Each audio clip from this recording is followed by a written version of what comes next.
Number 10. George Chapman. Starting off with George Chapman, we're going back to the late 1800s for this piece of work right here. He began his career at first as a Polish doctor, but in 1888 he moved to London, and that's when things got a little more dicey. Once in London, Chapman sought out 4 mistresses. Not 3, not 2, not a side thing, not 4. Let's do 4 at the same time. George Chapman was a doctor, a cheater, and a killer. He poisoned all 4 of these women with arsenic. It was terrible. Chapman himself was executed for these crimes in 1903, but we're still talking about them because this guy was so bad they thought perhaps he might have been Jack the Ripper, but that's since been proven otherwise, so yeah. Imagine someone being so bad, they're like, maybe he was Jack the Ripper, maybe he was just another horrible individual, who knows. Number 9. Arnie Cheyenne Johnston. Okay, this was the famous Devil Made Me Do It case. If you've watched the new Conjuring sequel with the same title, this should all ring a familiar bell. Well, it's based of course on a true story, all that's real. Back in 1981 in Brookfield, Connecticut, Arnie was convicted of first-degree manslaughter and the victim was his landlord, Alan Bono. Now, prior to this, about 2 months prior, the Glatzel family witnessed their son David host a demon. Right? David was behaving strangely, the family was confident this was the work from the devil, so they called in the pros. They called in Ed and Lorraine Warren. Now this was a process that lasted days, and witnesses say that the demon that fled out of the body of David was the same that took over Arnie a few months later. The same demon that made him attack his landlord. Yeah, Arnie was convicted and he served 5 years out of a 10 to 20 year sentence. Yeah, he was released on good behavior. Number 8. Albert Fish. Albert is one of the oldest people on this list. He was dubbed the Brooklyn Vampire, or the Moon Maniac, or even the Boogeyman himself. It's clear that Albert was a terrible human who did terrible things. I can't really talk about some of the stuff, but yeah, given those nicknames, you can piece it together. In the early 1900s, Albert was arrested, tried, and convicted for killing, and then doing other things with these people. Horrible. But the horror was not over at that point. No, Albert began to claim that although people knew about 3, the actual number of casualties was closer to 100. And he even claimed that he had some in every state. So that's disgusting. And to make matters even worse, as if it wasn't already terrible enough, this deranged lunatic also sent a letter to the mother of one of his victims. He sent a letter detailing everything about how he lured the victim and the rest of the horrific details that occurred afterwards. Number 7. Jeffrey Dahmer. Okay, Jeffrey's one of the most well-known serial killers, with his crimes taking place, of course, from 1978 all the way to 1991. His crimes are far too brutal for this channel, but he's known for taking the lives of 17 different people. At his trial, not only did he plead not guilty, but his attorney had some interesting words for the court, some interesting things to say. His attorney stated that his bloody pattern had caused him to believe that he was the devil, which was intended to bolster his insanity plea. Odd take, but sure. Again, the devil made me do it type of bullshit. Now, his attorney said that he became enamored, overwhelmed, dare I say caught up in the character from the movie Exorcist 3. Said character being Satan because he was the personification of evil. Not only was Jeffrey found to be sane and ended up being sentenced to multiple life sentences in prison, but not too long after his sentence started, he was killed by a fellow inmate. I wonder if the devil made him do it. Number 6. Richard Iceman Kuklinski. He became one of America's most prolific killers after being hired by the famous 5 families in New York City, okay? He had around a 30-year career as a contract killer, and while he only ended up being charged and convicted for 4 killings, that's still a lot, but he had claimed that the actual number was close to 250, so yeah. When we think of what an assassin would look like, he may not be at the top of this list, which may partially be what helped him be so successful in the first place. While he killed his victims in a multitude of horrible ways, he was dubbed the Iceman due to the fact that he froze all of the bodies. This was to ensure that the coroners would be unable to determine their true time of death, right, and really figure out who was doing it. Richard ended up passing away in jail in 2006. Yeah, we know the time of death for that one. We know that one very well. The Iceman, check it out, it's on Netflix. It's a good documentary.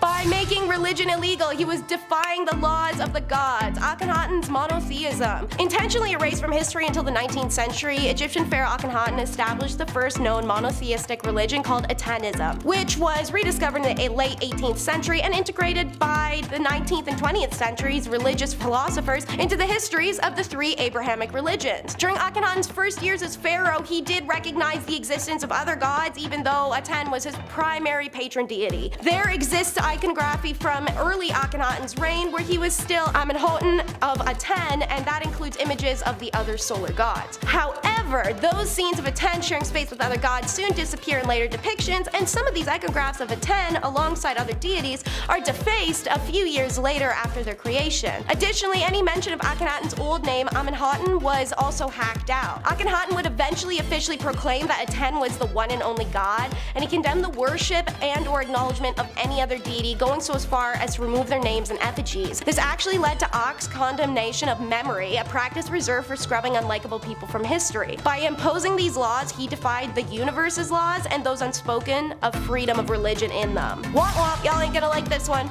It's puppy mills. Very legal, as they should be. Your reminder to please go to the SPCA and a charity and adopt one of those adult animals or rescued baby animals rather than financially feed a puppy or kitten meal because you want a fancy breed. But back in ancient Egypt, they were not only incredibly necessary, but also, well, common dog. Is it okay to use that right now? In Saqqara, researchers have discovered burial sites filled with a huge number of mummified animals, nearly 8 million of them, and most of them are dogs. The catacomb in particular is one dedicated to the jackal-headed god Anubis, who represents the afterlife. Archaeologist and Egyptologist Salma Ikram writes that the animal mummification began in ancient Egypt to allow beloved pets to go on to the afterlife as well, to provide food in the afterlife, and to act as offerings to a particular god. Nowadays, people go to church and they light a candle when they wanted some godly handouts, but the Egyptians were in for the long haul. One little flame isn't enough, so instead they would offer a mummified dog. To get a mummified dog, well, Ikram says the huge number of mummified dogs implies, if not completely confirms, the existence of ancient Egyptian puppy mills. As, quote, you don't get 8 million mummies without having puppy farms, and some of these dogs were killed deliberately so that they could be offered. So for us, that really seems heartless, but for the Egyptians, they felt that the dogs were going straight up to join the eternal pack with Anubis, and so they were going off to a better thing. 2,000 years later, Alex is facing his crimes. During his stay in Egypt, Alexander the Great was proclaimed the new pharaoh. He received historic titles associated with the position, such as the son of Ra and beloved of Amun. Whether Alexander also received the elaborate coronation ceremony at Memphis, however, is debated. But what won't be is him being on this list. Fight me, y'all. Although he was in control of Persia by 330 BC, a very drunk and very angry, he stripped royal treasuries as he went through the country and captured Persia's capital, Persepolis, burning it to the ground in a final act of revenge against Persia with all the treasures inside. Alexander the Great's Macedonian army then pillaged the city, destroyed the palace complex, killed almost every single civilian, and then violated and stole the women. So, 2,377 years later, on the 26th of October 2022, Alexander the Great stood trial for war crimes at the UK Supreme Court. He was charged with 4 counts of violation of laws and customs of war during the raising and conquest of Persepolis. The prosecution argued that Alexander was a war criminal who committed atrocities at Persepolis as a deliberate political act. The defense argued that the burning of Persepolis was not politically motivated, rather it was merely a tragic consequence of his drunken behavior. And shockingly, the jury acquitted him on all 4 counts of war crimes. The verdict surprised Lord Legat, the Supreme Court justice presiding, after the jury chose to judge the defendant by the standards of his own time rather than the modern customs of war in the annual Classics for All moot trial. I cannot help but feel some regret that you found deliberate extermination and enslavement not to be war crimes, but so be it, Legat said. Now for something that was a Grecian no, but in Egypt it's a yeah, sibling relations. So, the Egyptian pharaohs wouldn't be breaking any crimes, but with the Ptolemaic dynasty, when they came in, they were Macedonian Greeks, from a land where it was very much a crime to be doing some stuff with your siblings. It's also very much a crime by today's standards everywhere but Alabama. So, the Ptolemies adopted this practice from the Egyptians whom they'd conquered, although this would ironically exclude the native Egyptians. The tradition of sibling marriages appears to have begun with Ptolemy II Philadelphus, who married his older sister Arsenio II. The epithet Philadelphus actually means sibling lover, but they kept it clean. It wasn't until the union of Ptolemy III and Arsenio III that this custom of interfamily marriage resulted in the first birth of an heir. All earlier heirs to the Egyptian throne in the Ptolemaic dynasty had been from the side wives. As noted by historian Sheila Al Agar, the Greeks clearly believed that interfamily relations were repugnant repugnant not only to the gods, but to all right-thinking individuals. Given that the Greek literature sees it as one of the greatest taboos, things did not turn out well for Oedipus after all. There has been a protracted scholarly debate as to why the Ptolemies engaged in it. One of the primary explanations is they were influenced by the local culture. However, the practice of sibling marriage may have also bolstered their legitimacy as authentic pharaohs in the eyes of their Egyptian subjects. Despite this, even though other Greek families had moved to Egypt were also marrying cousins, there is a tendency to blame the Egyptians for the Ptolemaic issue. Now, the insane way in which Cleo learned the toxic limits. Alexandria became a prestigious center of learning and the first medical center of the ancient world. As the last member of the Ptolemaic dynasty, Cleopatra inherited the throne, but also the great inclination of the Ptolemies towards medicine and science.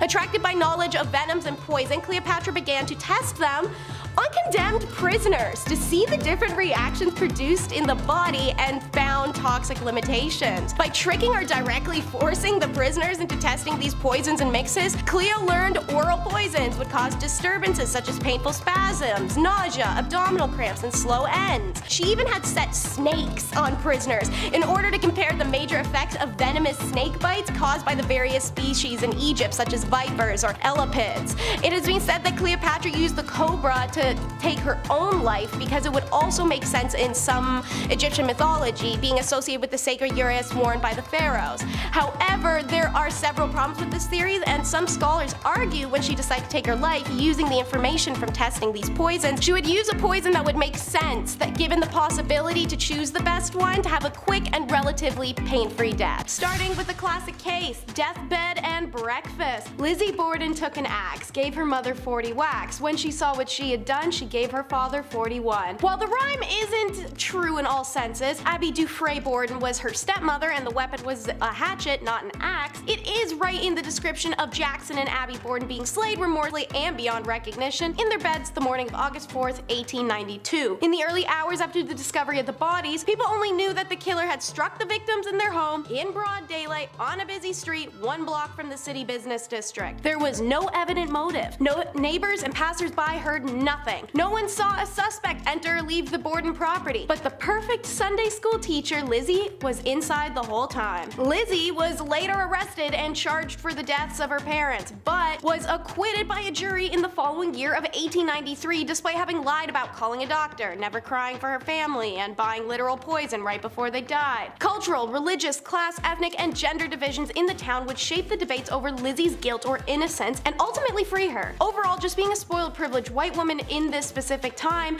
played a role in letting Borden, the definitive killer of her parents, go free. And into the pit of bones we now go. National Geographic calls it the world's oldest M-word mystery, and it's safe to say that this killing is one that will never be solved. The victim was discovered in eerily named Pit of Bones in Spain. It's a fascinating archaeological site even without the discovery of an ancient killing. Researchers have found it's the final resting place for around 28 individuals who were somewhere between Neanderthals and modern humans. It's one of those finds that makes the scientific community foam at the mouth, and it turns out criminologists would probably now like this one too, because the victim had been laying exactly where he was thrown for a shocking 430,000 years. So how can we tell this just wasn't another burial? The others were of different ages, showing signs of conditions that would make daily life impossible without a caregiver, and most were actually, properly buried. The fact that the mysterious victim's wounds never started to heal made it clear. No one ever wanted them to be discovered. The killing blow caused 2 identical mirror skull fractures, something anthropologists, crime or hysterical status otherwise, can agree is a common result of blunt force trauma. The body was then thrown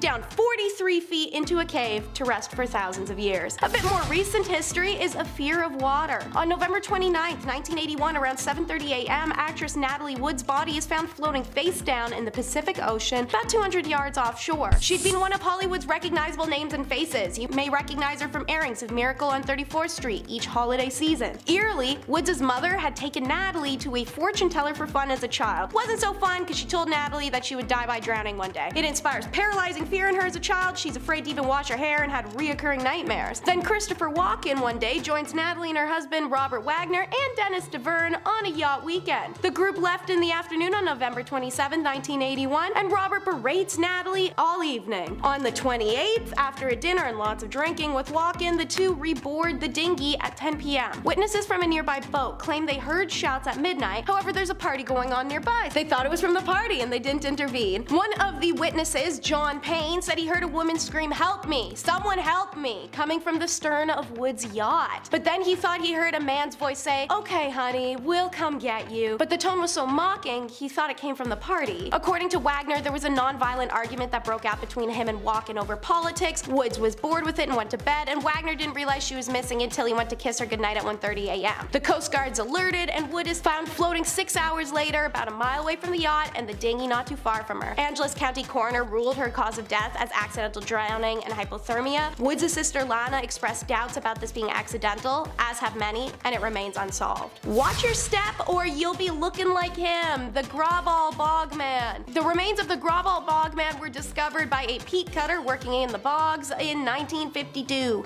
Imagine the poor dude finding that. The eerie, well-preserved state of the body, thanks to the horrifying yet magical workings of bogland, has allowed experts to learn some incredible things. They can tell, for example, he lost a front tooth when he was somewhere around 5 years old. His last meal was cereal, they know that because the hallucinogenic ergot fungus was found in his stomach and intestines, but before the snap, crackle, pop, he had had a meat-heavy diet. What they haven't been able to determine is why he was killed, cause it wasn't the poison mold this time. One injury, the fractured skull, happened after his death. The broken leg, however, likely happened around the time he was killed. It seems as though he was hit with a blunt object that shattered his shin and swept him off his feet, just in time for an incredibly sharp blade to cut his throat. Whomever had done it had grabbed him from behind, Ramesses III style, and cut so deep it went to his spine. The Graubaul man died somewhere between 400 and 200 BC, and all signs point to him being perfectly ordinary Iron Age farmer, someone's pop or neighbor. Who wanted him dead and why? Next up is two samurai with one stone. Sakamoto Ryoma is a iconic Japanese figure, best remembered as the man who brokered the peace deal between the warring provinces of Satsuma and Chosu so as to conquer the shogunate. Yet as Ryoma's influence grew, so did his enemies, and on December 10th, 1867, just a month after the restoration of imperial power, he, alongside his ex-sumo wrestler bodyguard and fellow samurai Nakaoka Shintaro, are killed. The bodyguard was the first to be slain after answering the door to a guest who wished to see Ryoma, who from upstairs hears this scuffle, opens his door to shout down at his bodyguard to knock it off because he thought he was wrestling with a friend. Instead, Ryoma is charged at. A confused melee ensues as lamps are knocked over and the room became dark. Ryoma is beyond injured, missing limbs and parts of his forehead, and he dies later that night, regretting with his last words that his killers caught him unprepared. Shintaro survives only to succumb to injuries 2 days later, never regaining enough consciousness to identify assassins, but mentioning hearing a specific dialect amongst the killers. The night of the killing was eventually called the Omiya Incident. The professional killers were never discovered or distinguished, yet they are presumably individuals from a master shogun bunch. Ryoma is still venerated as one of Japan's most noteworthy and most regarded legends. Number 5. Get to work! Also, speaking of movies, you know that classic scene where the prisoners are out on work duty, everyone's in their like orange jumpsuits, they're cleaning up all the garbage? Okay, that, but ancient. A lot of criminals, thieves, and no good rotten folks were used for hard manual labor. Pretty classic. And you guessed it, building the pyramids. While the pyramids are often misconceived of being built by YouTube's least favorite S word, it was most likely built by a combination of people, mostly crafted skillsmen and builders, followed by crooks and those wishing to get out of the hot sun. The job was dangerous, hot, like I said, and oftentimes heavy lifting, too much for me. While normal workers were granted 2 days off a year because it is backbreaking work, the criminals were tasked with quarrying stone with no days off. No machines, no iron tools, I mean it's all, oh man, that must be awful. Just the horror. Just the worst. Number 4, tarnished reputation. This one actually makes a lot of sense, really. Depending on how heinous the crime is, you wouldn't want this for stealing some bubblegum. So if you found yourself in hot trouble or the principal's office, which I was never in for being a bad boy, I was good every single time, I promise. No one believes me still, but I was. The vizier or government would keep track of who's been sneaking in the tombs like Laura Croft. Hence, they could use this information to tarnish your reputation. It was also used against false witnesses and those wishing to gain something from a legal situation. Those that wish to bear false witness would immediately have something amputated because that's the law around here, partner. Number 3. Fair Pharaoh. The great pharaoh Bacchus is an interesting subject to say the least. First off, I had to say his name a couple times before I really understood what was going on there. I blame the dyslexia, but that's just how it goes, baby. But secondly, he's the guy that takes power and goes, whoa, whoa, whoa, guys, maybe not so harsh. And I use this term lightly, but he improved human rights. Specifically improvements for prisoners who owe debt. Sounds like someone might have owed someone a few bucks himself. Interestingly enough, his laws were influenced by Greek laws, who then influenced more Greek laws, who those Greek laws influenced Roman laws, who then influenced our modern law. There's a big chain of events there. Trust me, it all matches up. Number 2, your nose knows. Knows to stay out of trouble. I saved this one for the bottom of the list because, well, it's just so awful and weird. In a town called Rhinocolora, not too far from Cairo, but 200 miles, was a town full of people with no noses. What? I know. This wasn't a Red Skull Comic-Con convention, but a penal colony of sorts, maybe the first. These people were or had been accused of thievery, and for this they had their noses removed to show anyone who visited what kind of people they really were. In a world of infection and disease, I cannot recommend this. It's not a good idea. You probably wouldn't make it after they removed it. The name Rhinocolora, which literally translates to clip nose, the town of clip nose. That's not good. Number 1, in God's hands. Remember before I mentioned the priests used to handle verdicts? Well, it's crazier than you might think, actually. While the Pharaoh was top dog in ancient Egypt, and I mean he was top dog, you don't get past the Pharaoh. The gods controlled everything and the Egyptians worshipped their gods. Crops, weather, justice, I mean they did everything. So oftentimes the priest's verdicts would come down from the gods themselves. If that wasn't enough, the god Mahis was responsible for those criminals in the afterlife, where they would also receive comeuppance. Uh-oh, you're not safe anywhere. A sort of jail in the sky, if you will. Alcatraz has nothing on that. You're bad here, you're bad in the sky, you're bad everywhere, bad in the afterlife. So that's why, folks, you behave yourselves. Keep your nose, behave yourself. Number 10. See you later, alligator. A Florida man was arrested and charged with assault with a deadly weapon after allegedly throwing a 4-foot alligator through a fast food chain's drive-through window. Joshua James threw a live alligator that he had stolen through a Palm Beach Wendy's. Let me guess, Josh, the froster machine was down, huh? Yeah, I've heard it too. He was also charged with illegally possessing an alligator. Do you have a license for this thing? Yeah? Do you mind if I... Jesus! Okay. James then drove his pickup truck to the window at about 1:20 a.m. and after being handed his drink, he tossed the alligator inside and sped off. In James's court appearance, he was banned from all Wendy's restaurants and to avoid possessing animals aside from his own dog and to undergo a mental health test. Yeah, I'd say that's a pretty healthy punishment. You know how many Wendy's this guy's gotta drive past every day? Just the smell of the fries alone? That's a life sentence right there. Number 9, penguin heist. Okay, back in 2012, the world did not end, thankfully. Kyle covered that in our last video. If you missed it, go check it out. But in 2012, 2 Welsh tourists got themselves a court date. Yeah, they had this bright idea. Here we go. They had a few cold ones and thought it was a bright idea to steal a penguin from SeaWorld, Australia. Look, I'm not a fan of SeaWorld as well. They suck, but don't steal a penguin. Just watch Happy Feet 1 or 2 and call it a day. That's it. Just look, but don't touch. Penguin that almost got stolen, his name was Dirk. Yeah, you never guessed that one, did you? The guilty are Rhys Owen Jones, 21, and Carrie Mules, 20. They were both fined $1,000 and Dirk was safely returned with no harm being done. No harm, no Dirk done foul. Here we go. We grew up watching Free Willy, but Free Dirk? That sounds like a movement. That's wild. I'm on board. Let's do it. Number 8. Tie the knot. A woman and 3 men have been arrested after a huge fight broke out in a pizza shop, apparently over a wrong order of cheesy garlic knots. Hey, that'll do it. If you haven't been in a physical altercation over garlic knots, you're not eating garlic knots right. A woman apparently went crazy in a rage when a Palm Coast pizzeria put cheese on her garlic knots. Hey look, I hate cheese too, I get it. I'll say it. Her friends then joined in on the mayhem, destroying the pizzeria. Flying tubs of Parmesan cheese, fax machines thrown, cash registers ripped out of the wall. These people were pissed. Witnesses who had their dinners spoiled by the fight saw this and knew the people apparently, and were all charged with burglary and criminal mischief. I mean, I understand. That's all I'm saying. I understand. I get hangry. There's been some chairs thrown. Taylor knows. Oh yeah, cereal buddy, Fruit Loops? All I'm saying is I'm the Cinnamon Toast Kid, Kyle's the Fruit Loops. That's it. You go on this side of the table, I go on that. Also Red Milk. Number 7, Donald Pugh. Where to start here? Okay, I included a random assortment of awful people on this list. This story, I had to share. Donald Pugh, here we go. He was suspected of arson and vandalism. So police in Ohio put out a photo of his face. They asked locals to step in and get this man caught. Get this criminal off the streets. This was back in 2016. The photo that was issued to the public was this one here.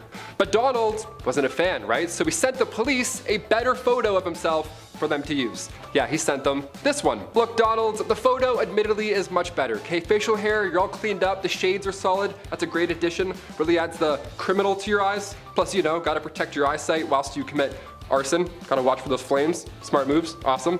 The police department got the pic, just a selfie, along with one message. The message said, "Here's a better photo. That one is terrible."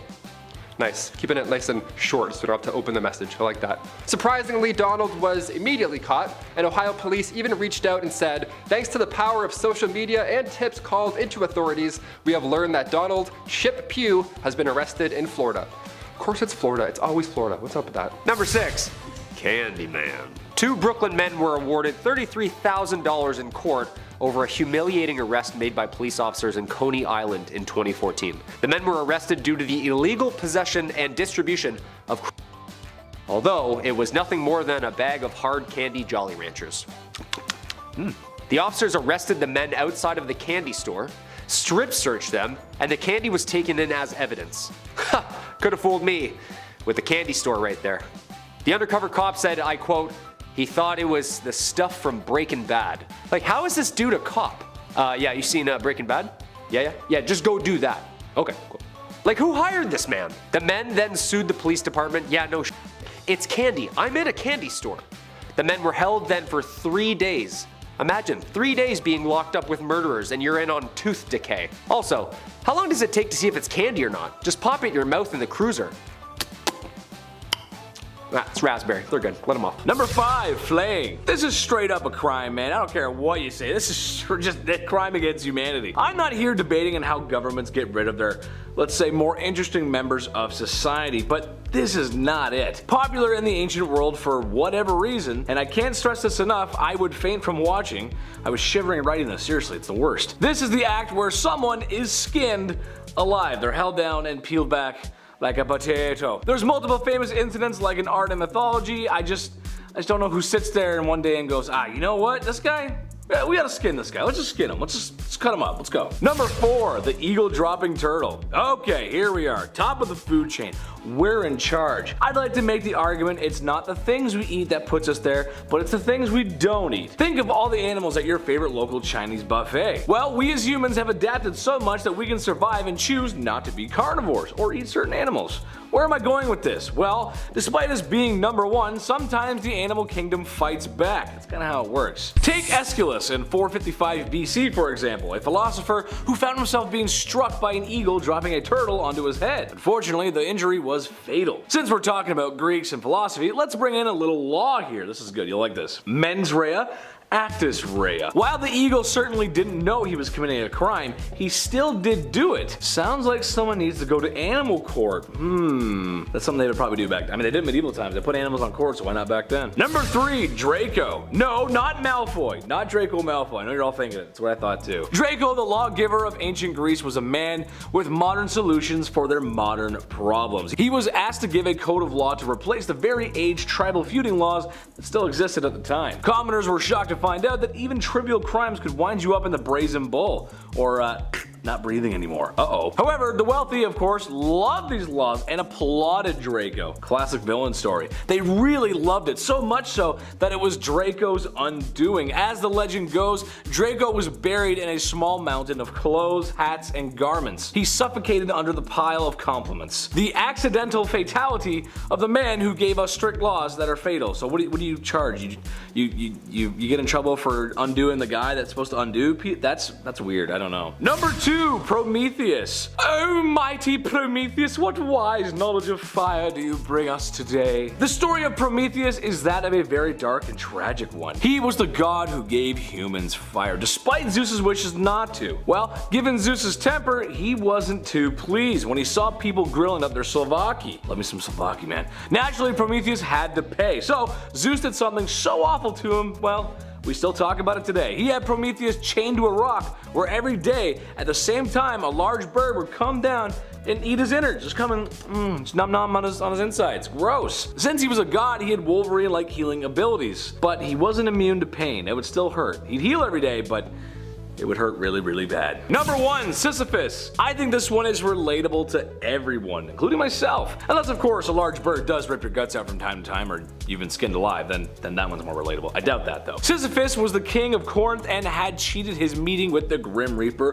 one too many times. This made Zeus mad. So he sent in Sisyphus to push a boulder up a mountain forever. Every time he gets to the top, it just falls back down. And if that's not a metaphor for life, I don't know what is. Illegal then. The best example of this is One-Way Ticket. If you've watched some of our other pharaoh videos before, you may know the reason their tombs are so packed full of art and treasure, but also carriages and beds and forks and snacks, genuinely just random living equipment, is because the Egyptians ran on the belief that after death, you continued to live life. So you need all the stuff that you had in your regular life if you wanted to maintain your comfort and not have to rebuy or rebuild everything. So if you're an everyday person, yeah, they may toss your toothbrush and your teddy bear in there, but pharaohs were used to a more personal, larger commodity: people, servants and concubines and serfs. All of these people were considered possessions as well. So if the pharaoh died for a super long time, they'd quite literally mass kill his whole staff and toss him down there in his tomb. For example, one of the very first rulers, King Aha, supposedly died after being gored to death by a hippo. To accompany Aha to the afterlife, some courtiers, retainers, and slaves downed poison and were buried with him.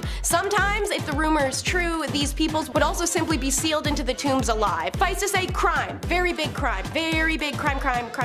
While that wasn't a big deal then, however, the Tushratta agreement violations was. Tushratta, the king of Mitanni, who was another close ally of Egypt's, had given his daughter's hand in marriage to Akhenaten, the father of Amenhotep, aka King Tut. Upon his father's death, the young pharaoh married the Mitanni princess as well, making her one of the lesser wives. Let's be real, Nefertiti had homeboy's heart, soul, and boys in a chokehold. Tushratta sent Akhenaten many letters to protest the fact that he never received the agreed upon bride price of solid gold statues, and instead had only been sent gold-plated wooden ones. Cheapos. The pharaohs didn't avoid all diplomatic matters, just the ones they didn't personally entrust him. His attention was primarily focused on religious reform and life within his palace. This Persian pharaoh was a known prick and animal hater. The Persian son of Cyrus the Great, after Cambyses' nation conquered Egypt though, he was put in charge of that country. And so he was the ruler of Egypt and, apparently, someone who hated animals. This is the psycho who strapped cats onto shields to gain entry into Egypt, put on fights between lion cubs and puppies, and once killed the sacred Apis bull, a literal crime in ancient Egypt punishable by death. When Cambyses returned to Memphis after an unsuccessful military campaign in the south, Apis' new reincarnation happened to appear in Egypt the same day, which is a massive call of celebration. When Apis appears, the Egyptians all at once don their best clothes and they hold a festival. Seeing this, Cambyses is convinced they're celebrating his misfortunes, so he summoned the rulers of Memphis and demanded to know why the Egyptians were behaving this way. They answered that a god had appeared and it was custom for Egyptians to rejoice that occasion. Cambyses is unconvinced though and claims they're lying and has them put to death. He then next summons the priests, who told him the same thing when he asked. He replied that if a tame god had come to Egypt, he would know about it. Then he ordered the priests to bring Apis before him, which they stupidly do. When the priests lead him in, Cambyses draws his dagger and stabs the bull. Laughing at their screams of horror, he said to the priests, "Are these your gods, fools of flesh and blood who can feel the bite of iron? This is a fitting god for Egyptians, but I will teach you to make a laughing stock of me." He then ordered all the priests whipped and any other Egyptians celebrating to be killed. So the festival ended and the priests were punished, and Apis lay in the temple until it died, and they had to secretly bury it. This was arguably kinda a crime, kinda not. It's Cleopatra, sibling annihilator. And she is nowhere near the only one. Egyptian pharaohs loved to smoke their own siblings, kids, nephews, to ensure any kind of throne claim. That's why, yeah, it was a crime, but who's gonna do something about that, and what can you do that won't make you the next coup victim yourself? Power grabs and murder plots were as much a Ptolemaic tradition as inter-sibling marriage, and Cleopatra and her brothers and sisters were no different. Her first sibling husband, Ptolemy the bajillions, ran her out of Egypt after she tried to take sole possession of the throne. And then the pair later faced off in a civil war that she won by shacking up with Uncle Caesar. Ptolemy then drowned in the Nile. Following the war, Cleopatra married her younger brother, and she is believed to have killed him not long after, as the marriage was just to ensure her and Caesar's son, Caesarion, was next in line. In 41 BC, she also engineered the death of her sister Aranso, who was considered a rival to the throne. So yeah, I'd say a bunch of killing coups. That's a crime. Nothing like a klepto-gaslighter king, though.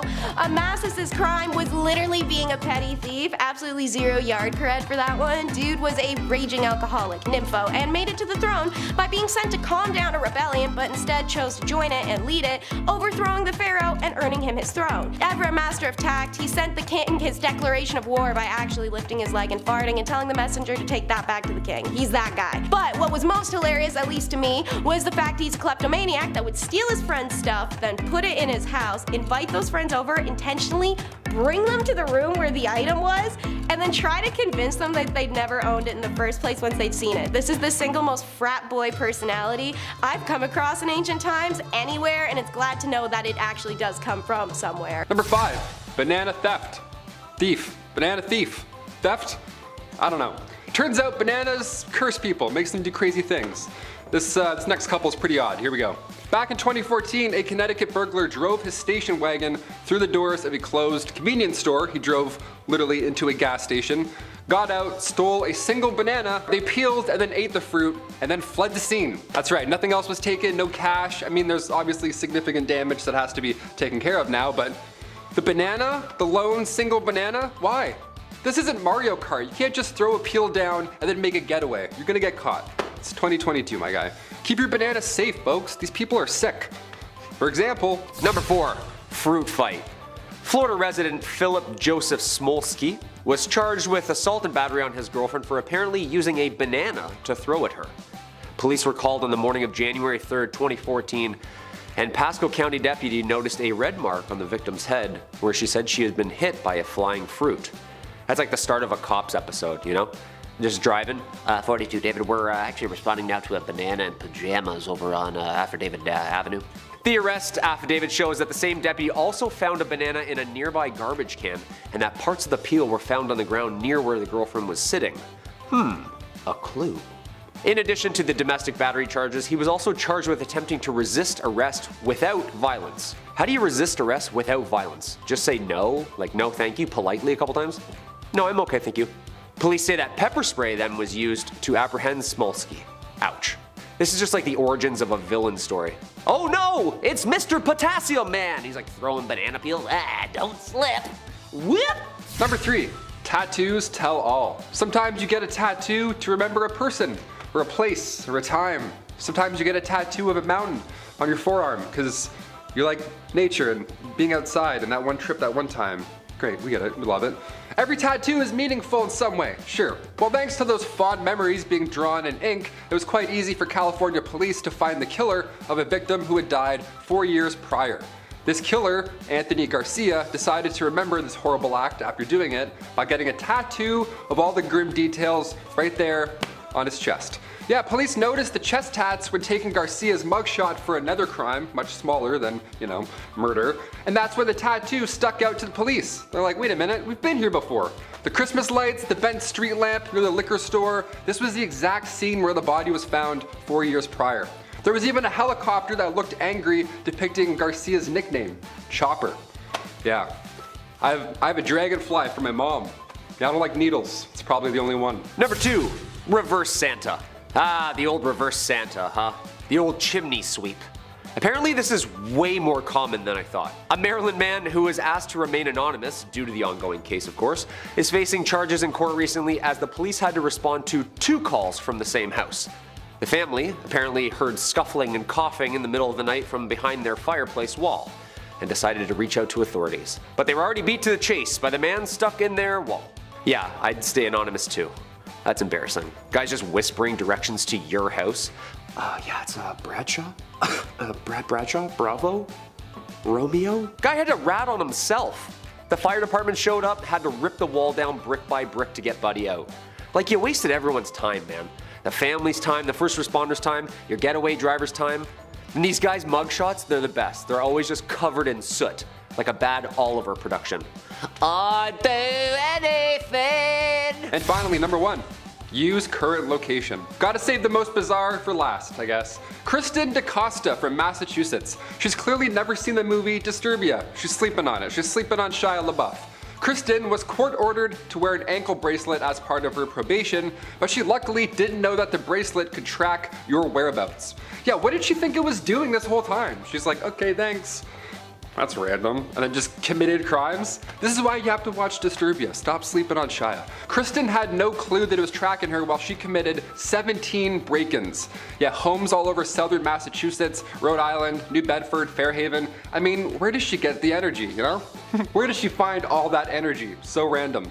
She didn't destroy anything at all. She just stole jewelry and then left. The police just watched her go spot to spot, tracking her down. Just ping, ping, ping. Awesome. There she is now. Great. One owner didn't even realize they'd been robbed. That's how fast Kristen was. So, you know, if only she didn't have that ankle monitor on the entire time, she would have maybe got away with one of the 17 that she tried. I can't hop one fence, let alone 17. That's insane. I'm kind of impressed. Don't do crimes, but that's a little impressive. Number 10, punishment first. Innocent until proven guilty in a court of law, right? That's how it goes. How do you know I drank the milk? If there's no milk on my face, how do you know? There'd probably be milk on my face. Not so much in ancient Egypt. While there is some evidence of jails existing, it is clear that they much preferred an immediate and swift justice. By that, I mean flogging, mutilation, removing limbs, that sort of thing. A lot of these punishments were overseen by a vizier. In today's terms, it's sort of like a governor or official who had the power to oversee things like punishment through. Or at least held the most power besides the pharaoh, which, hey, that's a lot of power. While it may be an effective system for keeping prisons empty, no one should lose fingers for sliding a couple double bubbles in their pocket. That's just my opinion. Number 9, prisoners. While the promise of losing a limb, the second you're caught taking a cookie from the cookie jar, boy I've been there, is a great deterrent, prison can also work sometimes. It should be noted that Egypt developed a system of law and order 4,000 years ago, which is, well, a long time ago and very impressive. For anyone taking the bar exam, that should be your answer under why take on law. Because the Egyptians did it first, why not? They do it, it's probably cool. So it makes sense that they did have some prisons. There's depictions of prisoners in drawings and figurines, surprisingly, oftentimes having their arms bound to their back like a good episode of Cops. And a leash around their neck with ropes and, well, it just looks a little strange and weird. Given that most criminals were done on the spot, it's not hard to imagine that the Egyptians were cruel to their prisoners, and they were. It was not good. They should be cancelled. That's what should be cancelled, them. Number 8, court. Believe it or not, they also had some sort of makeshift court as well. Who would have thought? No hammer and gavel, and certainly no Saul Goodman or Judge Judy, but hey, without those, I'd argue what the heck's the point of the American justice system in the first place, right? Ah, boy. But they were simple processes, to say the least. During the Middle Kingdom period, judges were appointed to decide on verdicts before, well, it was usually priests, so I prefer a judge doing that, honestly. Except in this court, no one is legally represented by anyone. Yeah, that's right. There's no lawyers, but there was a jury and there were witnesses. Unfortunately, they were often beaten until, well, they said the truth, or the desired truth. Number 7, police. Bad boys, bad boys. What are you gonna do? Yes, that's right. Ancient Egypt may have had the first police force in history. Who would have thought? I actually didn't know that. I mean, sure, the vizier is great and all, but he can't possibly go around arresting everyone. He'd be at it all day. He can't do that. So it's only natural that you hire a bunch of dudes to do it for you. Can't get them all, but you can get some of them. While they did provide some limited support to communities and crime in towns, most of their arrests were made against those who were a little too greedy and thought grave robbing, well, the many sacred tombs around would make for an easy payday. It didn't. Number 6, bloodhounds and baboons. That's a weird title. This one is so weird, but okay, here we go. We've all seen the movies where there's a crook, a perp, or someone who's trying to outrun the law. Andy Dufresne was right. You gotta crawl through a lot if you want your freedom. I remember Andy Dufresne. Anyway, well, in these scenes there was a good chance that law enforcement has dogs with them. Oh yeah, see, I'm getting somewhere with this. There's also a good chance that those dogs were bloodhounds. Cute dogs actually, but the reason they bring them along is because they have a great nose. They can sniff a scent and follow it for miles, oftentimes leading to the crook. Smart dogs. What if I told you though that this sort of thing existed in ancient Egypt, except that it wasn't dogs, it was baboons? Yeah, who would have thought? Yes, that's right, there's depictions of police with baboons assisting in the work with crooks and or criminals. It's all jokes until Diddy Kong shows up to arrest you. Now it's DK time, baby. Uh-oh. Number 5. Ferdinand I of Naples. This one is so strange, I can't even, I have to mention, I cannot not say it. In a nutshell, Ferdinand looked normal, just your average European king. I mean, what could be wrong about this guy, right? He looks pretty normal. Well, the guy was basically Buffalo Bill. Ferdinand liked to keep his enemies close, taken after a little bit of Michael Corleone. However, so close that oftentimes dinner guests would mysteriously disappear and end up not breathing. Afterwards, they would be mummified and pickled and dressed as if they were still alive. He would then invite more guests over for dinner to show them what could happen if they crossed him. He would open the doors and show them a sick dinner-esque area play thing of people dressed up, and that's what bad people do. That's what Buffalo Bill would do. That's gross. We don't like that. Number 4, Henry VIII. Are you even surprised he's on this list? I mean, come on, it's Henry VIII. But I support all healthy marriages and I support healthy divorces. Sometimes things just don't work out, but that doesn't mean you have to go all Johnny Depp on the situation. There's better ways to work things out. Well, in Henry's case, it may not be televised on national TV, or global TV in this case. It was more like Edward Scissorhands, if you will.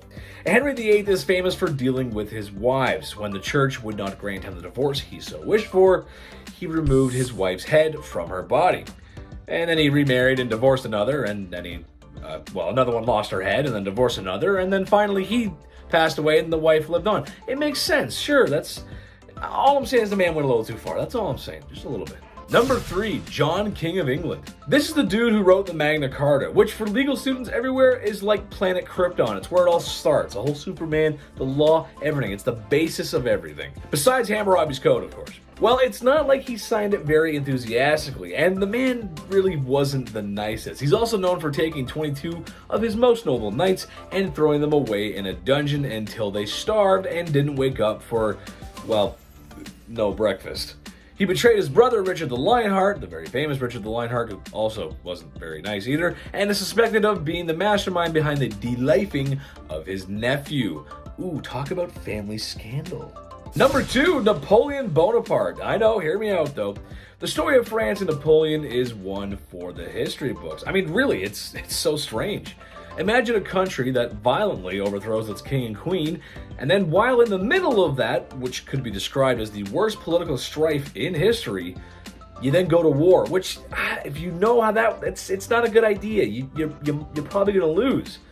Except Napoleon didn't lose. Napoleon took France to war like 5 times within a short time period and won most of them. It's pretty good. Well, good for winning, not good for the people that didn't make it. That's when he declared himself Emperor of France and kind of lost his way, which it's stupid because it defeated the whole purpose and point of the revolution and the democracy that the people were so fighting for.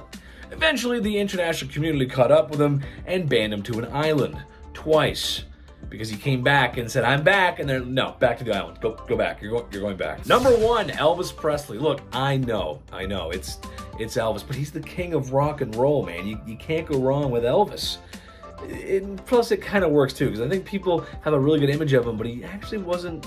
You'll see. He is the king of rock and roll, to be fair, and he's more famous than any king on this list, actually. But the king of rock and roll isn't so squeaky clean, and certainly not a stranger to crime and scandal. At some points in his career, you could find him excessive drinking and using illicit substances, if you will. He might have had to put on those jailhouse rocking denims, well, for real.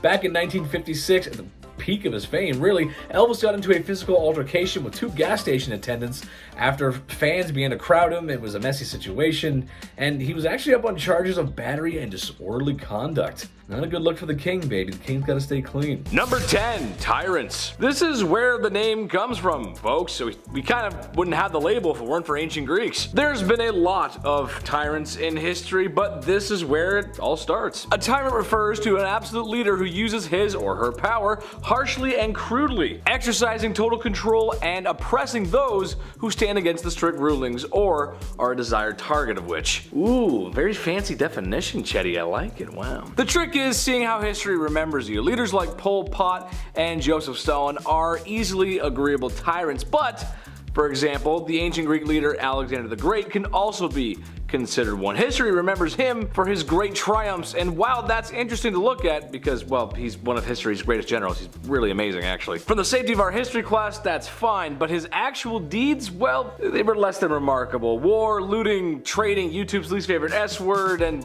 well, many, many more brutal things that the conqueror from another land did. Not good. Plus, if you were from another land and you saw him do what he was doing, you probably wouldn't think he was such a great guy. It wouldn't be Alexander the Great, it'd be Alexander the Big Stinky Tyrant. So, there you go. Number 9, Diogenes. This one's my favorite. Maybe the least famous of all philosophers, but one with a decent philosophy, or at least so I think so.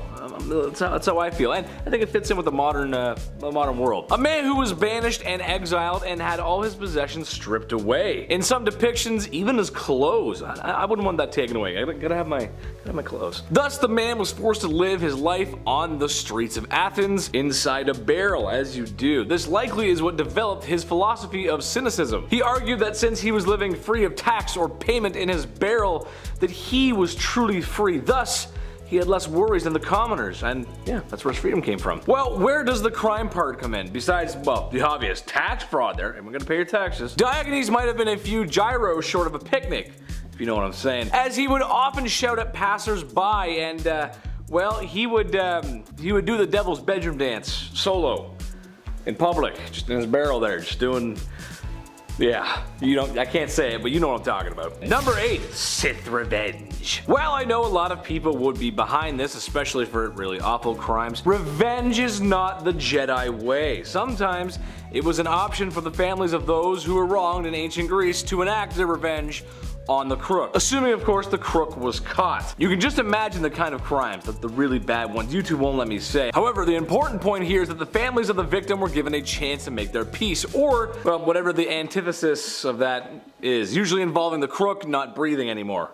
Kind of a blood for blood kind of thing. Sounds great at first, but I couldn't recommend it. I don't think it would go well in people's conscience. I don't know. Not a good idea. Number 7, exile. A classic of the old world. Just like Hellenic society itself, a common punishment for a severe enough crime was banishment. Sure, today there's lots of folks who like being alone. I swear most of the people I went to high school with were introverts. I was friends with all of them. I don't know why though, because I'm so extroverted. For example, Heraclitus of Ephesus. He was getting banished from ancient Greece, and it's a lot different than not being invited to Chad's birthday party. However, getting banished back then could likely see you with nothing, like previously mentioned before. Maybe not as bad or down bad as previously mentioned, like Diogenes, but still pretty rough. There were lots wrong with ancient cities, sure, but you were much safer in civilization than left outside of it back then. As someone who's seen a lot of Bear Grylls, I wouldn't recommend going out of the wild back then. A trip, fall, a cut, that's it.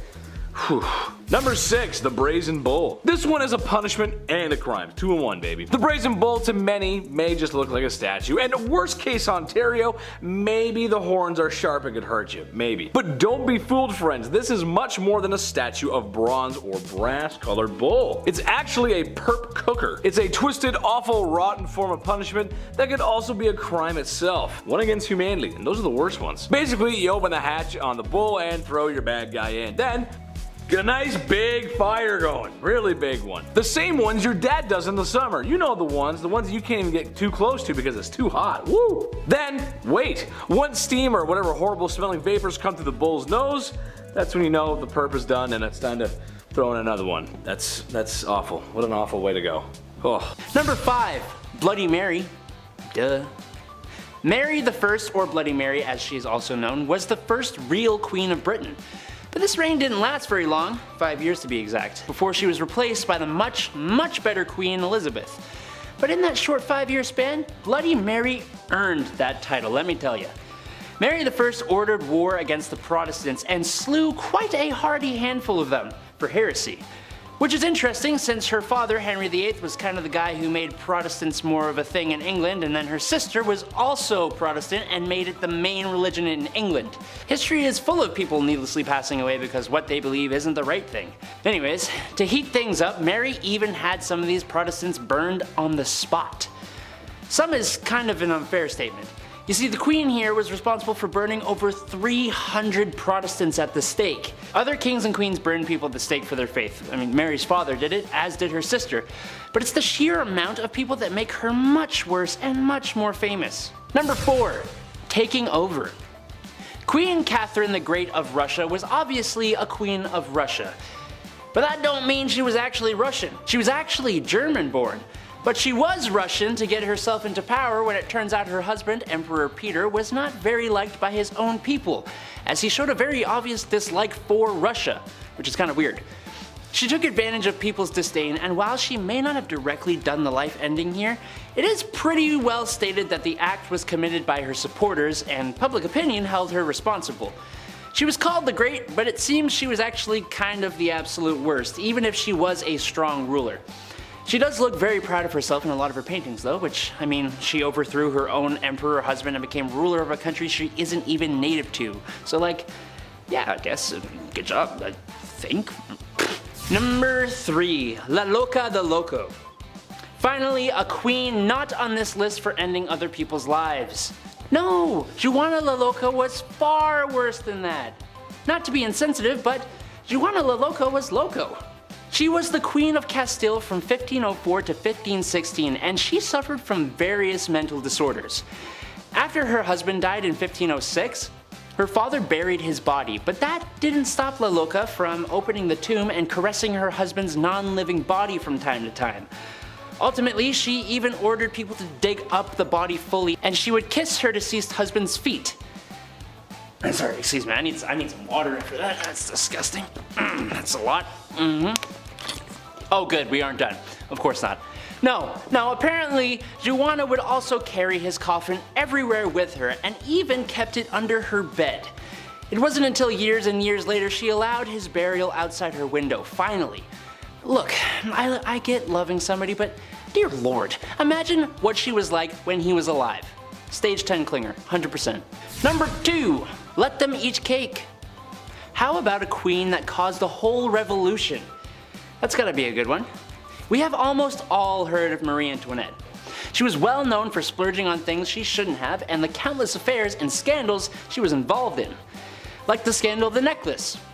Countess de la Motte pretended to be the queen's friend and entered the French court in 1785. She fooled a member of high society in believing that the queen loved him, even going as far as to hire a lady of the night, disguise her as the queen, and convince the poor guy that Antoinette wanted to purchase a diamond necklace that cost 1,600,000 livres, which is almost $12 million by today's money. The amount of sheer greed and debauchery that happened while she was around made her own people rise up and fight back against the unfairness of the French monarchy. Good job, you made your people hate you, cause y'all ignorant. Number 1, Countess not Dracula? Born in Transylvania, because of course she was, in 1560 Countess Elizabeth Bathory of Hungary was a Hungarian noblewoman. But more than that, she was an extremely infamous serial slayer. She used her position of power to defend herself from ever having to suffer the consequences of the heinous crimes she would commit. Okay, well, name the crimes, Adam. Okay, I will. Elizabeth spent years slaying servants and peasants just because she wanted to and enjoyed it. She did it so much that her own husband, Count Nadasti, went so far as to build his wife a torment chamber for her to do this more comfortably. Great husband, horrible person. Elizabeth also had a nasty habit of actually feasting on her prey. She would often bite and eat chunks out of them while they were still alive, and in one case, she may have even forced someone to cook and eat some of their own body. Eventually, her conduct became so appalling that a trial was held. It only took forever to happen. She was convicted on 80 counts, but was only sentenced to solitary imprisonment within her castle. That's it. Like, how is that okay? I don't get it. She thankfully met her end 3 years later in 1614, but my lord was she a bad dudette. Not good. Early last month was the 1630-year anniversary of a slain young emperor. When Valentinian I died in 375, his eldest son Gratian was naturally the next emperor. Yet within only 5 days, the Nubian troops and senate decided that the 4-year-old Valentinian II was emperor. His reign was a harbinger of the 5th century, when children or non-entities reigning as emperors were really just controlled by powerful generals and officials in the west and in the east until the mid-century. Arbogast, an overbearing Frankish master of swords, could also be called a master of manipulators, because I kid you not, you Google this guy and the first result is that he's the first to establish a Roman nominee of his own as a puppet emperor. This is a crisis that reached its peak when Arbogast tried to prohibit the emperor from leading his own Gallic armies into Italy to oppose a barbarian threat. Valentinian in response tried to fire Arbogast. The latter ignored the order, taking the dismissal letter and publicly tearing it up, yelling at the emperor that he had not appointed him in the first place. The reality of where the power lay was very openly displayed in that moment. Imagine trying to yell at Caligula like that. A few short weeks later, Valentinian was found in a hemp necktie. Arbogast chose himself to be the sole investigator and decided the emperor had taken his own life. However, ancient authorities and modern historians alike are not sold. It's long since been believed that Arbogast strangled the emperor. Mary Poppins has her umbrella, Deadpool has his swords, and Zeus, a missing sculpture. Hi, you thought I was leading up to a lightning bolt. What can I say? Gotta keep them guessing. The same way that the statue of Zeus at Olympia does. It was one of the 7 wonders of the ancient world, a collective of architectural achievements the famous Greek historian Herodotus wrote of. Of these wonders, 4 were destroyed by an earthquake, 2 were destroyed by fire, and 1 is still standing, the Pyramid of Giza. But the was is the emphasis here, because with the statue of Zeus, it was either stolen or destroyed. Over 40 feet tall, it depicted the king of the gods sitting on his throne with his scepter in one hand and the statue of Nike in the other, and an olive garland crowning his head. Like the statue of Athena Parthenos, this was a ivory statue covered in layers of ebony and gold sheets. Unfortunately, like the statue of Athena, its ultimate fate remains a mystery, as the statue of Zeus completely disappears from the historical record. According to Roman historian Suetonius, Caligula wanted to have the statue brought to Rome so he could chop the head off of Zeus and replace it with his own, but Caligula got smoked by his own bodyguards before that could happen. Assuming the statue survived Caligula's plan, then it could have been destroyed during the reign of Theodosius I or II. If somehow it still survived, then probably the 6th century earthquakes did it in. Let's meet physicist, engineer, astronomer, inventor, and anti-circle disturber, the mad mathematician. Archimedes of the Syracuse is regarded as one of the leading scientists in all of classic antiquity. He had anticipated modern calculus and analysis by applying the concept of infinitely small and the method of exhaustion, which is a load of jargon for shapes and diameters. Archimedes died during the siege of Syracuse, and our dude Plutarch wrote this in his parallel lives on 2 accounts of how Archimedes died. According to the most popular account, Archimedes was contemplating a mathematical diagram when the city was captured, but it didn't disrupt him. Who cared? What did was the ponyboy